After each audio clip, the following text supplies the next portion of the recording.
এই পর্যায়ে কথা বলতে চাই। বিরতির আগে যেমন বলছিলাম, ফিলিস্তিনের গাজায় টানা ২ বছর ধরে ইসরায়েলের নৃশংসতার পরে অবশেষে যুদ্ধবিরতি শুরু হয়েছে এবং সেই যুদ্ধবিরতি অনুযায়ী, চুক্তি অনুযায়ী সেনা সরিয়ে নেওয়ার কথা আছে ইসরায়েলি বাহিনীর। যুদ্ধবিরতির খবরে বিধ্বস্ত বাড়িঘরে ফিরতে শুরু করেছে বাস্তুচ্যুত ফিলিস্তিনিরা। এটা নিয়ে কথা বলবো। মেজর অবসরপ্রাপ্ত মোহাম্মদ আশরাফুজ্জামান, নিরাপত্তা ও পলিসি বিশ্লেষক, তাকে একটু যুক্ত করে নেব। জি, মেজর আশরাফুজ্জামান, আপনাকে স্বাগত জানাচ্ছি একাত্তর জার্নালে। আমরা খবরে যেটা দেখছিলাম যে অনেকেই বাড়িঘরে ফিরতে শুরু করেছেন, আবার এর মধ্যে হামলার খবরও এসেছে। কতটুকু আসলে আশাবাদী হওয়া যায় এই গাজার মানুষদের জন্য ২ বছর ধরে এত নৃশংসতার শিকার যারা হলেন? আসসালামু আলাইকুম, আপনাকে অনেক মোবারকবাদ। খুবই প্রাসঙ্গিক একটা বিষয় সামনে এনেছেন এবং এটা বারবার সামনে আনার দরকার। এটা ২ বছরের বেশি, অর্থাৎ ২ বছর ২ দিনের মাথায় তারা সিজফায়ার বা যুদ্ধবিরতির কথা, অস্ত্রবিরতির কথা বলেছে এবং সেটা আজ গত ২ দিন ধরে আজকে পর্যন্ত এটা মোটামুটি রয়ে গেছে। তেমন কোনো বড় ধরনের আক্রমণ বা এই যুদ্ধবিরতিটা বা অস্ত্রবিরতিটা লঙ্ঘন হয়নি। তার আগে কয়েকটা কথা খুব জরুরি বলার দরকার। গাজার এই সিজফায়ার যে হলো, তো তার আগে এই ৩৬৫ বর্গ কিলোমিটার জায়গার উপরে ২ লাখ মেট্রিক টন বিস্ফোরক ফেলা হয়েছে বিভিন্নভাবে। তো সেখানে পার স্কোয়ার কিলোমিটারে ৫৪৭ মেট্রিক টন এক্সপ্লোসিভ ফেলা হয়েছে। আর নিহতর কথা আমরা জানি, তারপরে ছোট্ট একটা বলছি নিহতর কথার জন্যে, যে আজকে যে সমস্ত ধ্বংসাবশেষ আছে তার মধ্যে পাওয়া গেছে মানে প্রায় ১০,০০০ মতো মানুষের এখনো কোনো খোঁজ পাওয়া যাচ্ছে না। আর আমরা জেনেছি প্রায় ৭০,০০০ মতো মানুষ নিহত হয়েছে, আর আহত হয়েছে কত সেটাও একেবারে মানে অকল্পনীয়। তো সব মিলায় এই পরিস্থিতিতে যেটা উভয় পক্ষ, মানে এখানে পক্ষ হচ্ছে, একটা হচ্ছে ফিলিস্তিনি পক্ষ আর একটা হচ্ছে আন্তর্জাতিক পক্ষ, যার মধ্যে ইসরায়েল অন্তর্ভুক্ত। তো সেটা এখন পর্যন্ত ওইভাবে আছে। এখন সামনের দিনগুলো খুব জটিল অবস্থা। সেই জটিল অবস্থাগুলো একটা হচ্ছে অস্ত্র সংবরণ করার কথা, অস্ত্র জমা দেওয়ার ব্যাপারে হামাসের।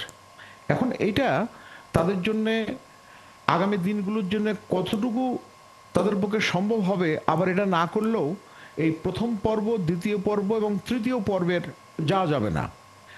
আর এখানে প্রাসঙ্গিকভাবে বলে রাখা দরকার যে তৃতীয় যে পর্ব আছে সেই পর্বে ইসরায়েল ২০২৩-এর ৭ই অক্টোবরের আগে যে পুরা গাজা, সেই গাজা কিন্তু আপাতত এই চুক্তি অনুযায়ী হচ্ছে না বা এই সমঝোতা অনুযায়ী হচ্ছে না। কিছু অংশ তারা বাফার জোন হিসেবে রেখে দেবে। তো সব জায়গায় শর্তের বেড়াজাল। তার সাথেও আবার আরেকটা জিনিস এখানে যোগ হচ্ছে, ইসরায়েল তাদের যে বিভিন্ন ক্রসিং পয়েন্ট আছে গাজার, সেই ক্রসিং পয়েন্টগুলো তাদের নিয়ন্ত্রণে থাকবে। সুতরাং আপাতত যেটা আমরা পাচ্ছি যে অস্ত্র গোলা বারুদের ঝনঝনানি বন্ধ আছে। হয়তো মানুষ ইভেন কি আপনার ত্রাণ নিতে এসে আসা মানুষগুলোও হয়তো গুলির শিকার হবে না, তাদের প্রাণ দিতে হবে না। তবে সার্বিকভাবে যে এই গাজাকে বলা হয়েছিল যে ওপেন এয়ার প্রিজন, এবং এটা থেকে বের হওয়ার জন্যই কিন্তু বলা হচ্ছে এবং অনুমান করা হচ্ছে, বিভিন্ন বিশ্লেষণে বেরিয়ে আসছে যে গাজার এই যোদ্ধারা ওই ৭ই অক্টোবর ২০২৩ সালে এই আক্রমণটা করেছিল। তো এখন সবকিছুই মানে শর্ত সাপেক্ষে, কোন জায়গায় কি হবে না হবে। জি জি, অনেকগুলো ধাপ আছে শর্তের একটার পর একটা। জি, আরেকটা জিনিস খুব এর ইতিপূর্বে কিন্তু এই যুদ্ধবিরতি, এই ২০২৫ সালের এপ্রিলের দিকে যে যুদ্ধবিরতি ভঙ্গ হয়েছিল, এটা কিন্তু ইসরায়েলের কারণে হয়েছে। এবং ইসরায়েলকে আপনার কোনোভাবেই নিয়ন্ত্রণ করা খুব সহজ কাজ না। না এখানে সেটা তো গত 2 বছর ধরে বা তারও আগের সময় থেকেই আসলে বোঝা যাচ্ছে এবং কারোর কথাই শোনে না।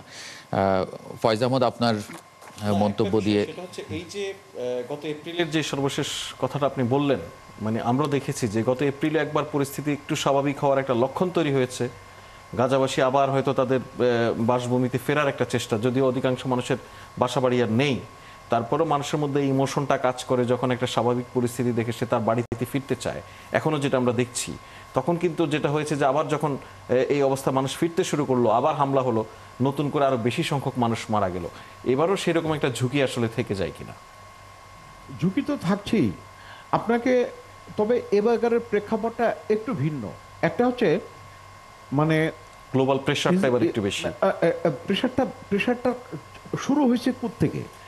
এটা হচ্ছে আমেরিকার নতুন মানে জনগোষ্ঠী, তারা ইসরায়েলের এই আক্রমণটাকে পছন্দ করছে না। অর্থাৎ ইসরায়েলের যে পাওয়ার বেস আমেরিকায়, সেই জায়গায় তরুণ আমেরিকানদের মধ্যে ইসরায়েলের ব্যাপারে তাদের দারুণ মানে নেতিবাচক একটা প্রভাব পড়েছে। এটা গেল হচ্ছে আমেরিকা। আর একটা বেস হচ্ছে ব্রিটেনে ইদানিং বড় ধরনের, এবং আজকেও তারা বড় উল্লাস করছে যে মানে মিছিল হচ্ছে, গণসমাবেশ হচ্ছে এই গাজা সিজফায়ার উপলক্ষে।